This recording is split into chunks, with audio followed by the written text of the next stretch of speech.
Welcome to the Personal Pension Radio Podcast, where it's all about helping you complete your financial journey to retirement.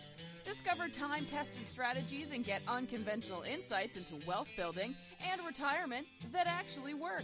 Break away from the herd and go for the retirement you dream of. And now, here's your host, the income engineer, Kraig Strom. All right, that's my cue. I am the income engineer, Kraig Strom, back on Personal Pension Radio, releasing this episode today on Memorial Day 2017. So if you haven't put up your flag, please don't forget, put up your flag. Thank a veteran. Thank anybody who's supporting the country and serving to protect here and abroad. Broadcasting today from the Personal Pension Radio workshop here in Southern California. And if you haven't checked out Personal Pension Radio, please do so. Get on over there. Check that out. The website has all of the past episodes. This is episode number 123. I was looking back at that. It's amazing, 123.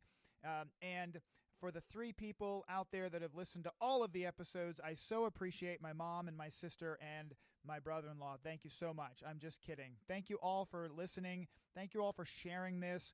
Really, the success and the consistent growth of the audience has really because of you, the audience, sharing this out there. Your feedback is always appreciated.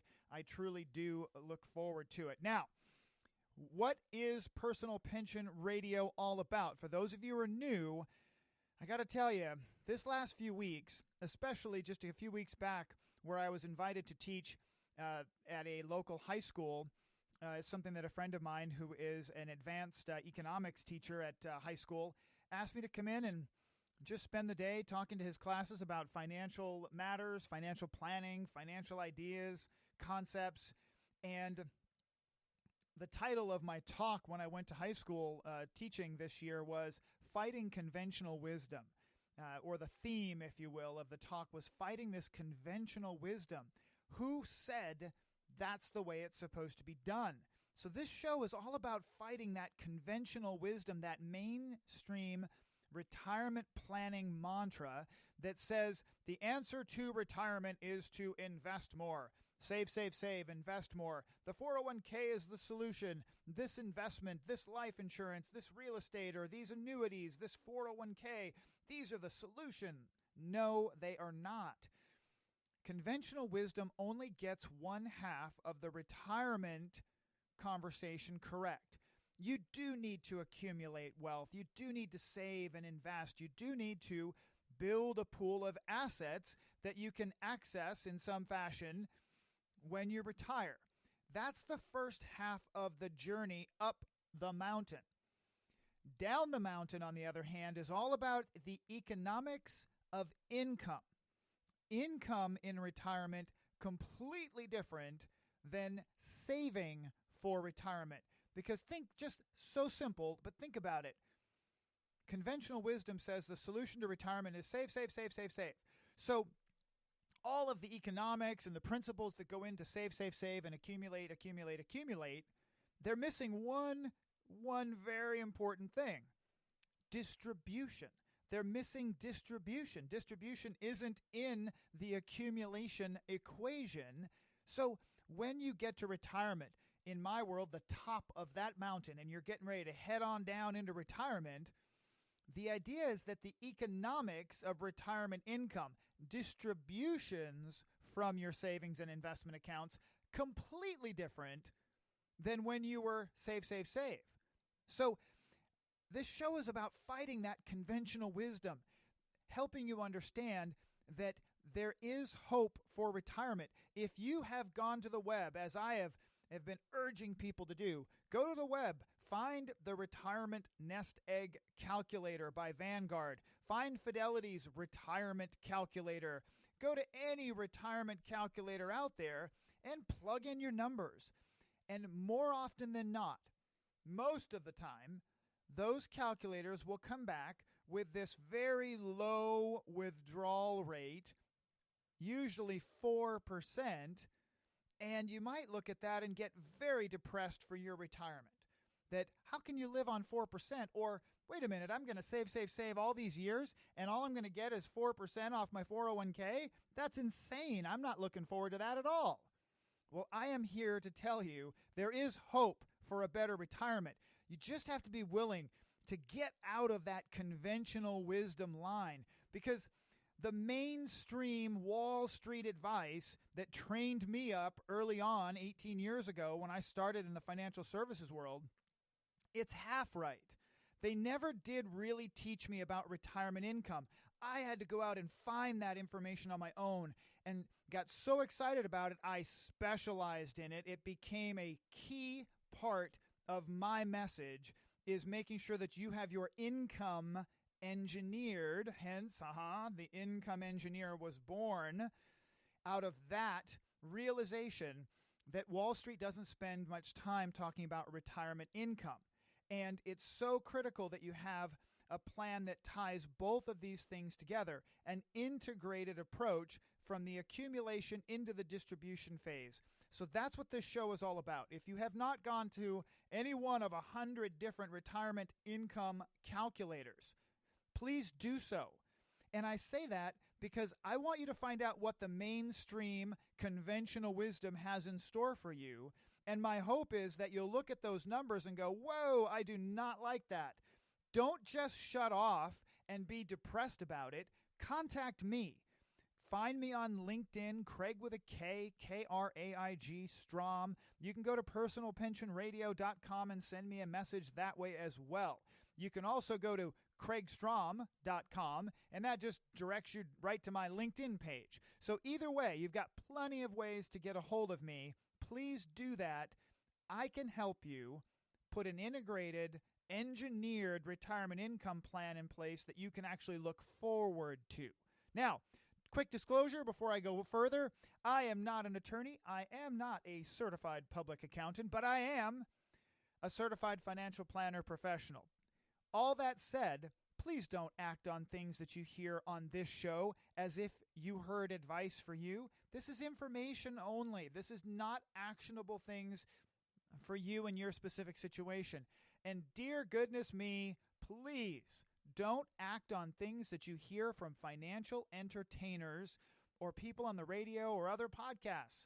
Okay? So many times these financial entertainers, they're not licensed. They have no regulatory oversight to make sure that they're giving sound, solid information.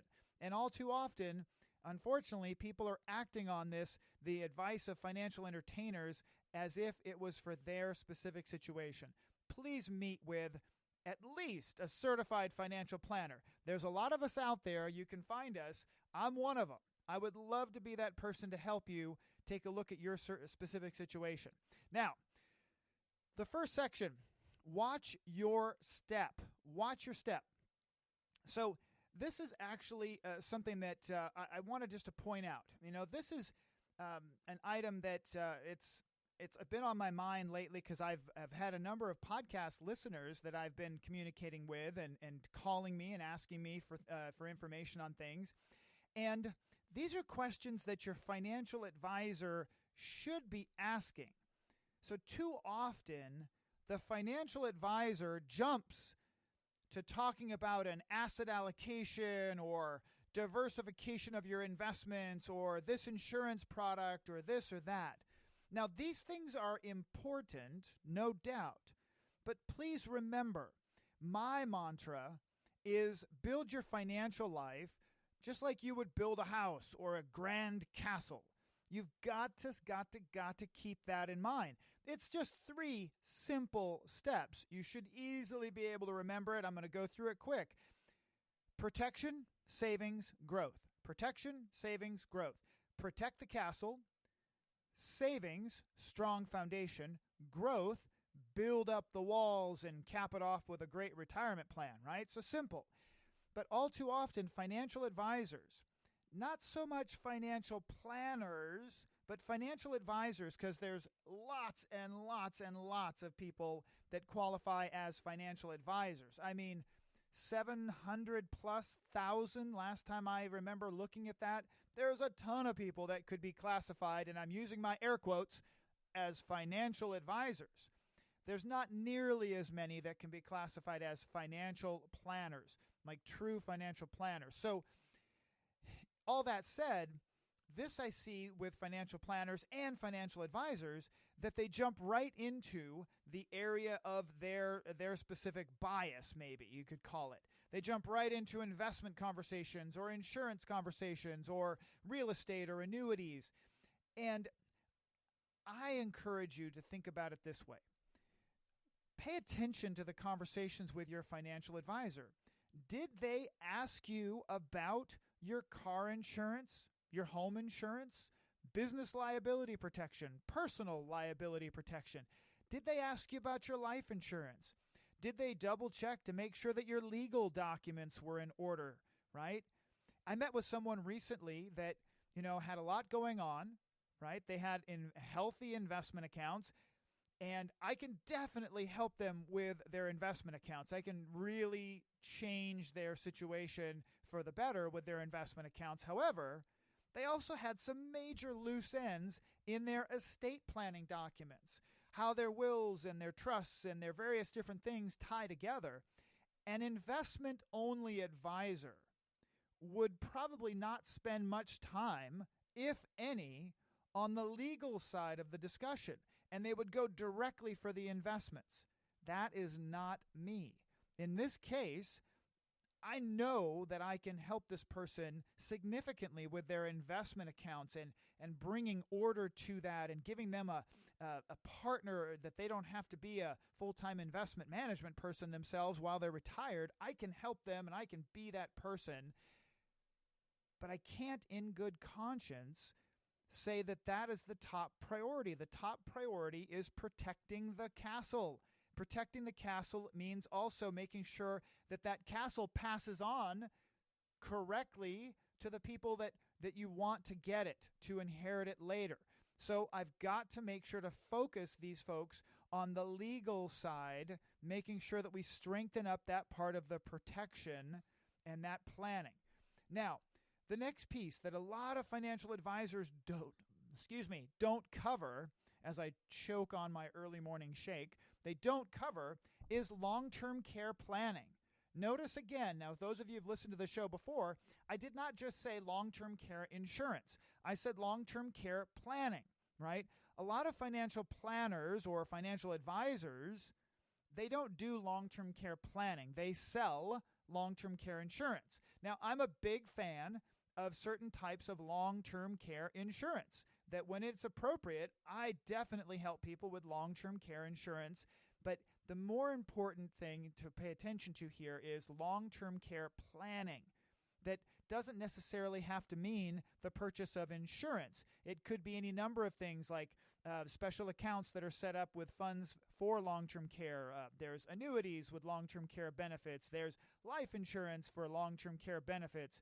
There's reverse mortgages that can come in and cover long-term care. There's a number of different ways that long-term care can be planned for.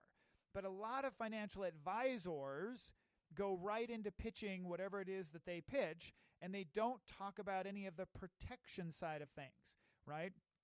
When you get into savings, a lot of financial advisors don't cover the savings conversation because savings means liquidity. That's a strong foundation in the castle, but liquidity and cash on hand generally means less money for investment or putting it somewhere else.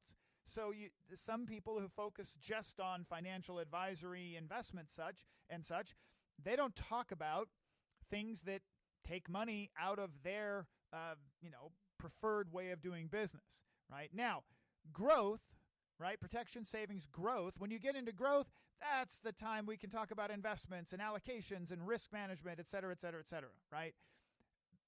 Pay attention to this, folks. When you're talking to a financial advisor, you're investigating who you're going to work with or investigating your current financial advisor. Have you ever had any really good conversations about your car insurance, your home insurance, personal liability, life insurance, your legal documents, long-term care planning, savings methods, right? Life insurance, all of those things. Have you had really good comprehensive discussions, or is it just sort of a one-trick pony? We're going to just sell some some investments to put in an investment account, and we need 5 of those to have diversification, right? You've got to use this as a baseline. Watch your step out there. Lots and lots of financial advisors, not nearly as many truly comprehensive financial planners, right? Now, let's move on to the second segment. I'm going to keep today brief. I am actually recording on Memorial Day, trying to take a little time off, but that's just not my style. I work most of the time on one thing or another. So I actually want to make it a short episode today. So client question. This actually is a listener question, okay, that came in. Let's see. Kraig, we recently met with an attorney to update our living trust, and she said we should get all new documents. We are not sure if this is normal or if it's a sales pitch. Okay, well, good question. So I had done a little follow-up on this and found out that in this case, this husband and wife, their living trust and their documents and all that kind of stuff was about 10 years old, right? And here's a great rule of thumb. Now, this is one of those areas where it's important to note. As a certified financial planner professional, one of the big areas that I had to and continue to have to maintain a knowledge and a good expertise in is in the estate planning and legal document planning area of my practice. That does not mean I am practicing law, okay? I do work as an associate in my work, with a great law firm. So I have awesome lawyers at my disposal where I can pass things by them, ask questions, verify things, double-check things. So I work on the financial advisory side, but I have a law firm that I also work with very closely. So I'm not practicing law here. I'm just giving you some good general high-level advice. So attorneys that I've spoken with over the last 18 years, it's pretty consistent that they say that it is always a good idea. Now remember what I said earlier, 10 years old. These documents really hadn't been done much in 10 years. So it's a good idea to have your legal documents reviewed and updated, or another great way to think of it, refreshed every 3 to 5 years. So my wife and I, for example, we need to update our own documents now that my daughter, she's 19 plus. We've definitely got some things in our trust and estate documents that we have both recently been talking about, like, wow, we've got to get that updated. We need to make sure that things are solid. One of the major areas here with old legal documents is that they get stale. Things like powers of attorney. So what is a power of attorney? A power of attorney is a document that gives someone else the authority to make financial and business decisions on your behalf if you were incapacitated, right? If you're unable to make those decisions yourself.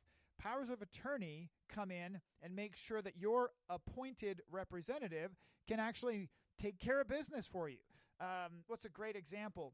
If you have an individual retirement account, right? So you have an IRA that you depend on for income or that you've been adding money to, and you have a car accident and you are unconscious for an extended period of time, unless someone has a power of attorney that you have authorized them to act on your behalf, nobody can do anything with your individual retirement account, your IRA, because nobody has authority to do so.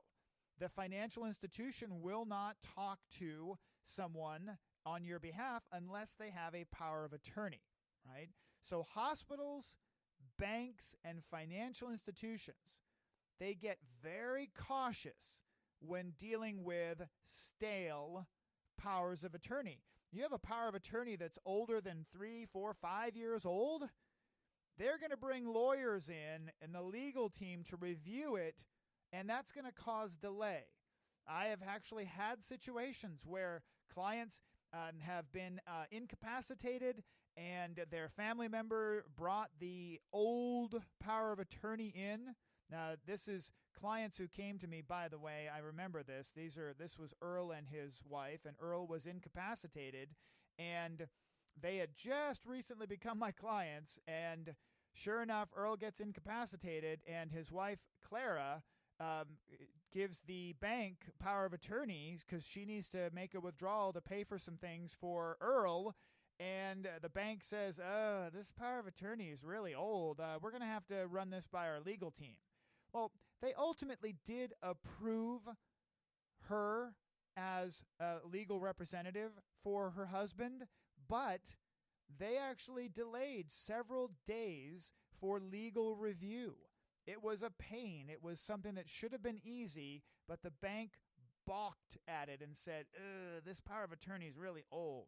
So very old documents, they may not have been updated with language that covers changes in the law, for example. That's a big one, right? So HIPAA, Health Insurance Portability or Health Insurance Privacy and Portability Act, is a big one, right? That is something that it's a healthcare thing, right? When I have actually met many people that have, and I would say, ancient powers of attorney for healthcare. Now, power of attorney for healthcare is a little different. Power of attorney for healthcare is where you've granted someone the permission to make your medical decisions for you, okay?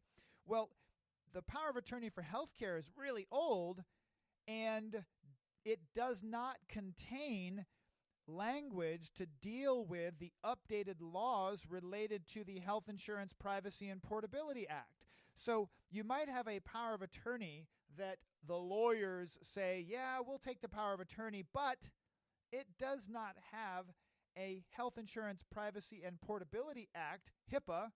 It doesn't have a HIPAA authorization built into the document. So even though we'll accept the power of attorney, we can't give you any information because you don't have the HIPAA authorization, right? So when you look at your legal documents, for sure, every 3 to 5 years. Got to get it reviewed every 3 to 5 years. Powers of attorney need to be freshened up for sure every 3 to 5 years, meaning you probably just need to get brand new ones, okay? My wife and I are just going to go get brand new ones, right? Just brand new, fresh powers of attorney. Make sure that the medical power of attorney and the financial power of attorney are just brand new notary signatures and all that. Make sure it's all nice and fresh. Now, to the question about whether this is a sales pitch, all right, let me just give you some background. I have lots of attorneys as friends. They are friends, business associates, but lots of attorney friends. And I've asked this question over the last nearly 20 years many times. And here's what I found out about the answer to the question: is this normal, or is this just a sales pitch to sell another living trust, right? That's what you think. When you go visit an attorney and they say, you probably should just get a new trust and new wills and new documents, and that'll be $2,500. And you're, oh, well, sure, of course you're going to say that because you just want to sell me another living trust. Not true, okay? Not true. Number one, the attorneys that I know, they have said the same thing consistently, right? I doubt that they all went to the same seminar workshop that says, say this. They say it's really important when you freshen up, you freshen everything up current, all new, everything tied together. And they're not saying to do this every 3 to 5 years where you need a brand new living trust every 3 to 5 years. But if you've got a 10-year-old, 15-year-old power of attorneys or living trust, your will is that old, all that stuff is old, probably a good idea just to get brand new documents, okay? That's number one. That's just smart. That way everything ties together, everything integrates all the new laws and new updates in the laws, etc. It's just smart. There's another big reason that most people or most attorneys don't talk about, and I'll share it with you this way, and I've heard this many times. Attorneys, they have an inherent risk, right, built in when they produce legal documents for a family. So when they go out to produce legal documents, trusts and wills and financial documents related to companies and things like that, when they do that, they take on risk, right? So what if they do an update for someone's old, dusty living trust, and they just update it and tweak it, and they do a simple amendment, And because that person insisted on, I only want an amendment, I'm not paying $2,500 for a new trust. And that attorney just does the amendment, and they collect, $400, whatever, right? Well, what just happened? They just put their name on work for that family. And if that entire trust is really not good quality based on today's laws and current status or current standings, right, they may have opened themselves up to a liability for future claim from a family member when that living trust doesn't perform right. It doesn't do what the family thought it was supposed to do. But that attorney says, whoa, wait a minute. All I did was just an amendment. Well, then the family comes back and says, well, yeah, but you should have noticed this and noticed that, and we're just going to sue because that's what you're supposed to do in America today is to sue people, right? So the attorney looks at it like, wait a minute, why am I going to work on this old car, right?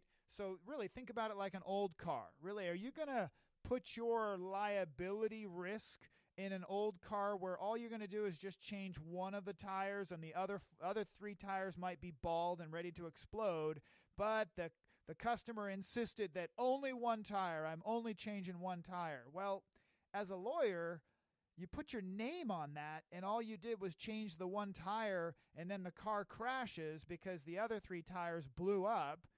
Well, may not have been your fault, but it's very likely in today's litigious society that somebody's going to want to sue someone, and the lawyer might be the person getting sued. So I've understood over the years more and more that from the lawyer's perspective, it makes more sense for them to write a brand new document, current, everything in order, everything up to the current laws, the current processes, everything's integrated, coordinated, tied together correctly, so that the family is going to be much better served by that document package instead of him or her tweaking just one thing in a dusty old estate planning package. So the answer to the question is, I honestly don't believe that it's a sales pitch. I believe that you really should freshen it up. And if it's really old, I think you should get a brand new. That's most likely what my wife and I are going to do because we'll probably get a brand new trust, brand new wills, brand new powers of attorney, all brand new because it's too old and things have changed for us personally and in the world in general. So that's my take on it. Whenever you hear an attorney suggest brand new documents, well, if your trust and your will is only 3 or 4 or 5 years old, probably not. But if it's a dusty old 10 or 15-year-old trust and wills and your powers of attorney, and the attorney says you need brand new documents, yeah, probably, right? That's what I would suggest. Get them done, right? Now, this one additional question came in, and we'll wrap up with this one. My husband and I met with a financial planner for retirement planning. One of the things that he suggested that we should create and follow a household budget. What do you suggest for your clients? Well, I'll tell you what, budgeting has been a question that I've had before on this show, and it is a sore subject for most couples. Many people, a lot of people feel like they're already in a financial ditch, and they don't want to look at where they are closely. They already feel like they're battling, pushing a big stone up that mountain we talk about, and it's just hard enough already. If I do a budget, then I'll actually have to open my eyes and pay attention to where we are, right? So a lot of people just don't want to look closely at it. Now, it's not a sore subject for me, budgeting, because I don't budget, right? So let me tell you this. Budgeting and financial planning are not generally pleasant subjects or tasks for people to undergo. And you've heard me say it, I've heard it 1,000 times, that people spend more time, literally more time, planning their next vacation than they do on their financial planning or planning for retirement. Consistently across the board. There was a crazy fact that I saw last year that was done by Fidelity Investments. Fidelity Investments is the largest 401k provider in America, maybe the world. Well, the 401k is a uniquely U.S.-based item. So the largest 401k provider. So they have all this data with all this 401k accounts, and they tracked how many minutes people spent in their 401k accounts on a given year. It was the average was less than 45 minutes a year. That's supposedly your one primary retirement item, and people were spending less than 45 minutes a year planning inside their 401k, even looking at it, right? So I understand that it's not generally a pleasant task. Now, I personally, right, I'm a certified financial planner, chartered financial consultant of investment, et cetera, right? I've tried in the past to keep and set a budget and follow a spending plan, but it just never worked for me. It never worked for me and my wife. So I don't remember where I heard it, where I came across this, who gave me this sage advice, but ultimately what I learned is I turned it on its head. Rather than setting a budget about spending, I realized, I'm going to spend money. That's just the nature of life. You end up going places, doing things, buying things. It's just life. You're living your life. So I learned to track my spending, which connected. This is the key. Tracking my spending connected me and my wife to our money. So what are we really trying to do when people talk about budgeting and following a budget? We really want you to connect. Remember I talked about fidelity. Nobody was connecting with their 401k. They weren't spending any time with it. The idea behind a budget and a spending plan is to truly connect you with your money. So ultimately, my wife and I, we actually track our spending. We connect with our money by just monitoring and tracking our spending. Right? So get connected with your money. That's my advice. That's what I suggest to my clients. And one of you, so here's the answer, one of you needs to balance the checkbook and touch every dime that flows through your home. So if you're not going to set a budget, if you're not going to track it, if you're not going to keep envelopes with where you spend your money and track your receipts, these are all things that I'm sure you've heard out there. At least track where you spend and when you spend and write it down. Now, I don't balance a checkbook. I use online accounting software that links to my banks and my credit cards so that I can go in and for example, yesterday, I went through and I reconciled. I went and I balanced my checkbook and literally touched every dime that has flowed through my home finances for the last 30 days or more, right? And then collaborate. Here's the key. Collaborate and ask each other, hey, honey, what was that $49.12 for? Oh, okay, cool. Yeah, great. Just be involved together. So I generally don't ever balance the checkbook. I don't go through my accounting software ritual unless my wife is home, unless she's available, because it's a joint effort. I can usually reconcile 95% of everything, but hey, honey, what was that thing for Claim Jumper? Oh, yeah. No, it was Mother's Day. Right. You bought Mother's Day dinner for your mom and dad and everybody. Cool, all right. And then I'm able to document that. I'm able to track that, right? So I use accounting software.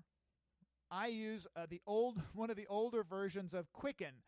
They still update it, so I'm still using Quicken because that's been the habit that I've had for a long time. But there are a number of different accounting softwares out there that you can use on your computer, even on your phone. Some people use QuickBooks. Some people use there's other free programs out there that you can use. There's Microsoft Money. There's a variety of different programs. But my suggestion to you when it comes to budgeting, if the idea of keeping a budget and tracking a budget and monitoring your spending, et cetera, if that is just daunting, I'm going to suggest that you track your spending, that you record and track your spending. So when my wife and I go through and we record our spending. And now I do that. I manage it. I'm the one who actually runs the software, but it's a collaborative approach. My wife could run the software and probably do a way better job of keeping up on things than I could. It's just that I've been doing it for many years, even on my own, just forever. So I've just been tracking my spending, probably 17 years, 16, 17 years, that I could probably tell you where I bought a pack of gum, 12 years ago. So I literally track every dime that flows through my personal finances, and it keeps me so connected to my dollars, to my money. I know where it's going. I know what it's, where it's been, what it's been used for. And hey, sometimes, Kraig, you're spending a little too much money at Home Depot. Maybe you need to back it off a little bit, right? And you can see those places because you're so much more connected. Now, there's also online systems, and I'll make a couple of suggestions here. Online systems that consolidate all of your financial data into one place. Now, this is something else that my wife and I use, that there are programs like Mint.com. Now, Mint.com is offered by the same company that makes QuickBooks and Quicken, and it's generally free or very low cost. It's not fully robust. It doesn't offer financial planning tools and analysis and things that my personal preference is eMoney. eMoney is usually only available when you work with a financial advisory firm like mine. And so there are online systems that allow you to consolidate all of your financial data in one easy-to-see place where you literally can go in and plug in your 401k, you can plug in your investment account, your IRA, you can put your savings accounts in, and it tracks those things for you in real time to give you a picture of those things. So that's the answer for me. I think if you are disciplined enough to do a budget, awesome for you. I personally have not been comfortable with that. It takes a lot of work. I have a habit of tracking our spending, and we do it together. It's a collaborative approach. Now, the next episode coming up, interesting question I'm going to cover in some more detail. It's a question or a point where someone said, hey, I really don't need that much income when I retire. And they've actually done their homework, and it's true. They don't actually need the amount of income that was originally suggested to them if they thought they did. And I'm going to cover that. What if you could actually save up enough or put a plan in place, remember strategy over products, right, that you could actually end up with a number that says, wait a minute, that's going to give me more income than I need. Interesting question. I'll cover that on the next episode. Also, I'm working on a special offer for listeners. Don't miss that. I am working on this. I've been behind the scenes doing some things, working on a very special free offer for listeners of this show. I'm going to cover that again in the next episode. Once again, happy Memorial Day. Please thank a veteran out there. Thank a family member who's a veteran, active duty or retired. Please do that for us, for them. Really do appreciate it. Take care. I'll talk to you again soon. Really appreciate you being here.